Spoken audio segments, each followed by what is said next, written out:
Er was zo'n jongen met nekproblemen. Ja, we hebben eigenlijk gezorgd dat hij, als hij zijn hoofd omhoog houdt, dat eigenlijk de muziek aangaat en de ventilatoren. Dus eigenlijk doet hij de hele tijd zijn hoofd naar beneden. Dus als hij deze pet opdoet, dan als hij zijn hoofd omhoog doet, dan gaat alles aan. En als hij dan weer naar beneden doet, dan gaat er alles uit. Bij die pet, daar zit een zender in en dan hier zit de ontvanger en die stuurt dan eigenlijk van de zender naar de ontvanger gegevens door. Op mijn hand heb ik een postje. Hier zit een sensor in, die stuurt een waarde in naar de doos. Bijvoorbeeld als ik mijn hand naar rechts beweeg, dan gaan er lampen branden. En als ik mijn hand naar links beweeg, gaan er normaal gezien andere lampen branden.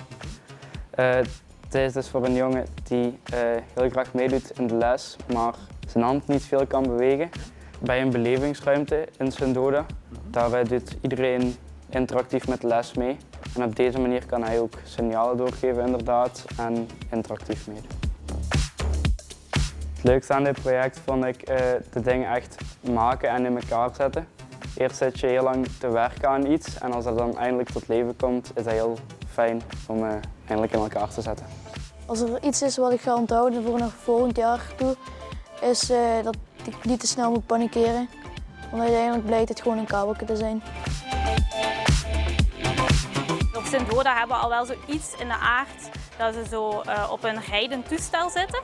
En dan als zij hun hoofd omhoog houden, begint dat toestel te rijden.